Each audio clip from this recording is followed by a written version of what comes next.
Hi, my name is Jonell. I am the style manager for Dress for Success Indianapolis. As the style manager, we spend about an hour with each client.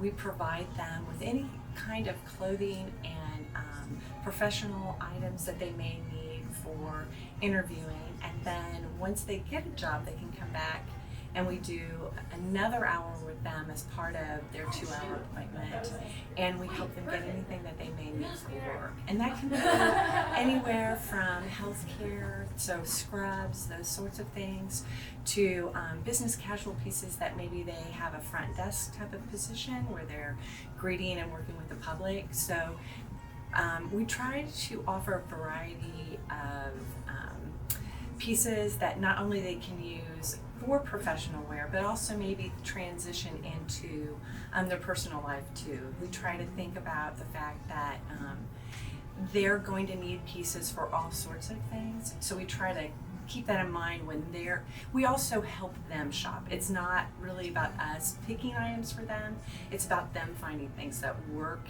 and kind of fit with their own personal style.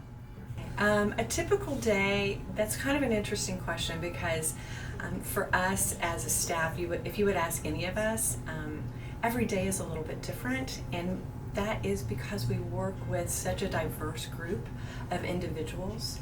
Our focus really is on what that specific client needs, and then we tend to think about what that looks like when they're going from an interviewing position into a work type setting. Some of them come back and forth from going into an interview and then going maybe into healthcare. So those pieces that they got for an interview may not translate into a work environment. So a typical day is kind of, I guess, whatever's coming our way that day, that's a typical day. We're really fortunate. We work with amazing women from all different kinds of life experiences, and so we get to talk to people who just in our day-to-day lives we may not have contact with, but once they walk through our door, we get to have conversations and create relationships. We have a great group called the Professional Women's Group, and a lot of the clients that we see for those 2-hour appointments, they come back and they become members of PWG. So we get to build an even greater relationship with them as they become members of our Professional Women's Group. So I think that's what you're looking for. Our day also kind of focuses on those appointment hours. So yeah, we have all sorts of data information that we need to enter into, and we have meetings and those sorts of things, but our main focus really is those 2-hour appointments that we have with the clients. We are really, really fortunate. 90% of what we receive is donated through private donors and corporate groups. We purchase very little of what you see in our boutique.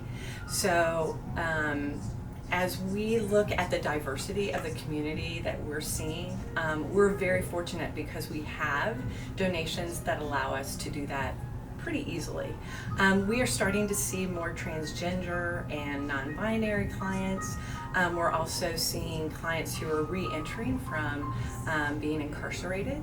We're working with expectant mothers. So these are kind of areas that we've really started focusing on in the last few years.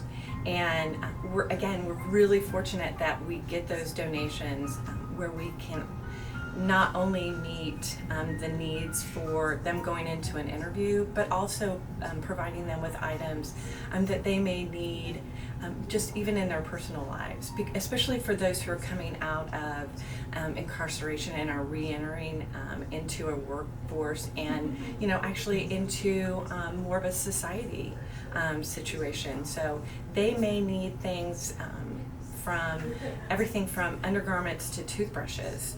So we're very fortunate that we're able to offer those sorts of things. I actually have a fashion retail background. I was really fortunate. I got to go to New York and work for Macy's for a fast minute, and realized that I really wanted to be back in Indiana. And so came home, got involved with some smaller retail organizations and did a lot of management with those groups. But I was always working with fashion and always working with clients or customers to help them find things that fit their personalities. And so when I was looking to find something that kind of fed my soul a little bit more, I started volunteering with Dress for Success. So about 11 years ago, I started out as a volunteer, as a style volunteer, and did that for about a year, and then a position actually working with volunteers in our back room and taking in donations. And at that point we were recreating the boutique, so I got to help with that. And that kind of fed into, after the pandemic, I was offered the Style for Success manager's position. So my background definitely leads into what I'm doing now. I've done volunteering in the nonprofit world, and then I also have a background in fashion and retail. So working in a boutique and managing volunteers kind of feed from that manager's perspective that I had from retail. So it's kind of not focusing on fashion alone, but using those skills that you develop from all sorts of things that you've been doing. So we're here to help them with the next steps in their journey, and whatever that looks like for them. And again, like I had said before, we have women who are coming from all different life experiences, and there's always opportunity. There's always going to be an opportunity out there, and we're really fortunate between the items that we get donated and our success coach and our career coach. Our focus really is on helping them find that path to whatever their next steps look like, not trying to help them break through those barriers that they've found, whether that's helping them find clothing, helping them look for jobs, helping them with transportation or childcare. I feel like we sort of offer them definitely a variety of places of different encouragement, right? Everyone here offers them something that will encourage them to take those steps forward.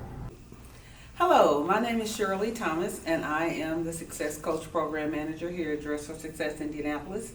And my role here is to meet with each client that comes in for services and just talk to them about where they are, where they would like to go, and how Dress for Success can best support them.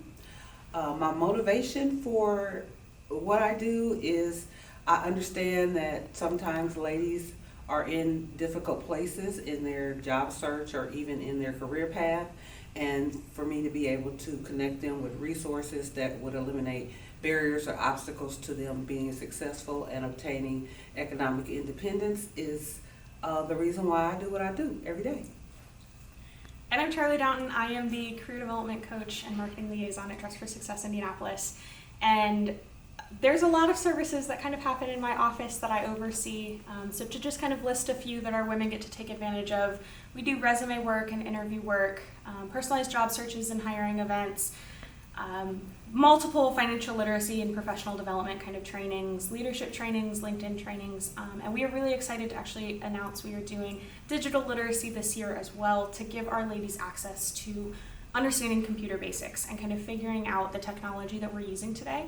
And then the last big thing that people get to take advantage of in my office is I am a certified Clifton Strength Coach as well. And so any woman can come in and get a strengths assessment that gives her top 5 strengths, and then we kind of get to talk about what does this stuff mean and why is this important and how can we grow our strengths on our career journey. My services as well as Shirley's services are completely free for any woman who needs them or wants them, and so we really encourage people to take advantage of our services as much as possible. And my motivation for being here, I I was on the recipient end of a lot of nonprofit services growing up, and so I always wanted to give back to the world and give back to my community. And I think that women are a population that need some of the most support sometimes. And I'm a big believer in Ruth Bader Ginsburg's quote that women kind of belong in the places that decisions are made, and I want to be a part of getting those women there. And so I love what I do. I love being able to give back to my community, but I love being able to lift up the women in my community as well.